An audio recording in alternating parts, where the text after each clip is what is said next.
আমাদের পরীক্ষার সময় এই সময় শিক্ষকরা এখন আন্দোলন করে। শিক্ষকরা যে ধরনের কর্মসূচি হাতে নিয়েছেন আমার দৃষ্টিতে এটা ন্যাক্কারজনক ঘটনা। যেসব শিক্ষার্থী আছেন তারা কি শিখবে? এই মুহূর্তে ডিসেম্বর মাসটা পরীক্ষাটা শেষ হয়ে গেলেই আমাদের জন্য ভালো। বাচ্চাদের যে পরীক্ষা হচ্ছে বা আমাদের বাচ্চাদের একটা প্রিপারেশন নিচ্ছে সারা বছরের পরীক্ষা দিবে যে একটা মন মানসিকতা, সেটা আসলে নষ্ট হয়ে যাবে। এই শিক্ষার অবস্থা খুবই দুরবস্থা।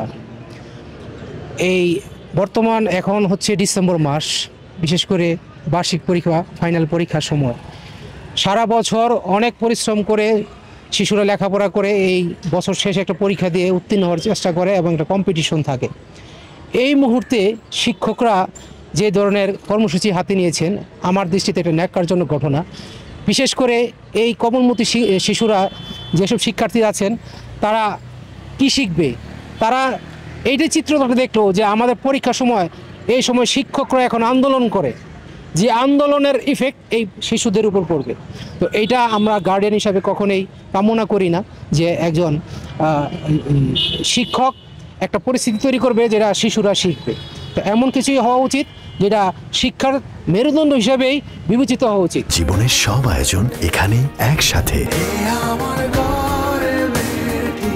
দাবি আসলে থাকতেই পারে। শিক্ষকরা যেহেতু ওনারা এই পেশায় কর্মরত, ওনাদেরও বিভিন্ন সুযোগ সুবিধা বা অসুবিধা থাকতেই পারে, এই জন্য ওনারা দাবি উপস্থাপন করতেই পারে, এটা স্বাভাবিক হইতেই পারে। কিন্তু আমি আশা করব যেহেতু আমরা সারা বছর ওনারা বাচ্চাদের একটা দায়িত্ব নেন এবং দায়িত্ব নিয়ে লেখাপড়া করান, তো আমাদের বাচ্চারা শুধু আমাদের বাচ্চা না, আমাদের বাচ্চারা কিন্তু ওনাদেরও বাচ্চা। কারণ আমাদের বাচ্চারা যতক্ষণ সময় আমাদের পরিবারে থাকে তার থেকে বেশি ওনারা স্কুলেই থাকে, সময় কাটায়। তো আমি মানে শিক্ষক মণ্ডলীর কাছে আমাদের গার্জিয়ান হিসাবে একটা আবেদন যে ওনারা যেমন ওনাদের দাবিটা নিয়ে চিন্তা করতেছেন, সেরকম আমাদের বাচ্চাদের যে পরীক্ষা হচ্ছে বা আমাদের বাচ্চাদের একটা প্রিপারেশন নিচ্ছে সারা বছরের যে প্রিপারেশন, যে ওরা পরীক্ষা দিবে যে একটা মন মানসিকতা, সেটা আসলে নষ্ট হয়ে যাবে।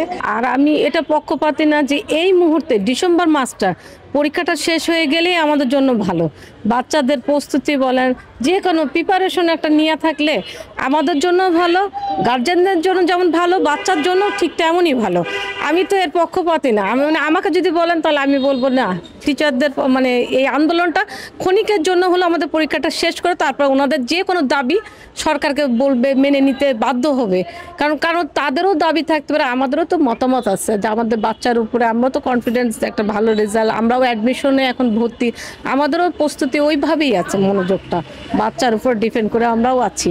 কিন্তু আসলে আপনি যদি বলেন যে এটা মেনে নেওয়া, আসলে আমরা মেনে নিতে পারছি না এই মুহূর্তে।